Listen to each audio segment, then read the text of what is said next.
Hello, this is once again Timothy Witham. Yesterday I did three movie reviews. I did a movie review on Johnny Depp and Sweeney Todd. Of course, I did Johnny Depp and Crybaby, the movie review. And then I did a movie that did not star Johnny Depp, which is The Devil's Carnival. All three, some of the greatest musical movies of all time. And then you have the Mac Daddy, the greatest of all musical movies ever. Of course, The Phantom of the Opera. Now, The Phantom of the Opera has been going on for years. It's been remade after remade after remade.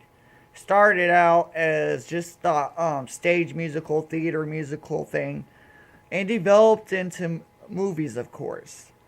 Now, this Phantom of the Opera that I'm reviewing is one of the greatest opera musicals of all time.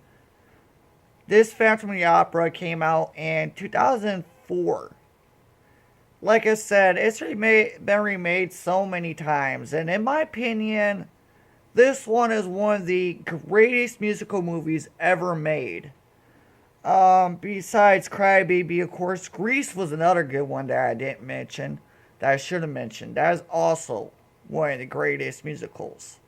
The sequel to Grease, not so much. I mean, it wasn't terrible, but come on, it didn't have John Travolta.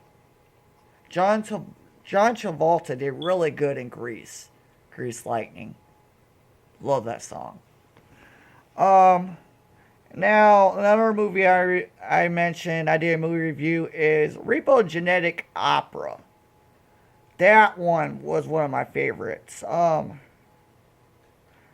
Genetic Opera. Now, the Phantom of the Opera revolves around an elderly couple whom, at an auction at an old opera house, they begin to remember the events that took place years ago when they were younger. And when the movie begins, it starts off, you see them old, and you see them at the auction as old items are being auctioned off at the auction house, the auction place where the old opera used to be. And then the movie goes into the past and shows you the events that took place when they were younger. Raoul and, of course, Christine. Okay, that's what the movie revolves around. The two characters, and then, of course, you get the Phantom, of course.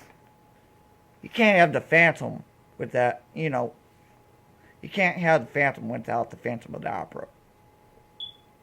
Of course, the Phantom is the main character. Now, this film, I have a couple issues with this film, but in my opinion, it is one of the greatest musical films ever made. Sometimes the movie's a little slow. Sometimes the singing's good. I mean, it has great musical numbers, but sometimes the musical numbers are a little bit off. Um, but still, I love this film. Um, it basically, like I said, goes into the past where you find out Raoul is in love with Christine. They got a relationship going. And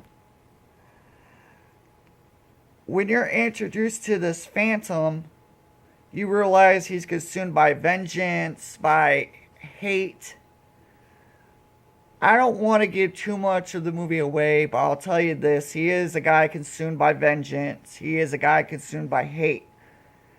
But when he lays eyes on Christine, he ends up kind of falling in love with her. And Christine's in love with the main character, Raoul. Now, that's where things get crazy, is when the Phantom, of course, kidnaps Christine, and Raoul rushes in to save Christine, the younger version of Christine, from the Phantom. This movie has great musical numbers, great action, along with great acting, in my opinion, and is why I have to give this movie a 5 out of 5 star rating. Like I said, I got some issues with the film. However, it's a really great film, so I can forgive some of the offness at times of this film. In my opinion, the Phantom of the Opera will live on. I see plenty more remakes in the future for the Phantom of the Opera. In my opinion, it's been going on for years. The Phantom Opera has been going on even before I was born. I was born in 1987. And Phantom Opera was a very popular play. And like I said, I see plenty more remakes in the Phantom of the Opera future. I definitely do see plenty more remakes. I mean, this movie franchise I think will go on even when I'm like 60 or 70 or 80. This has been Tim with them with the musical movie review.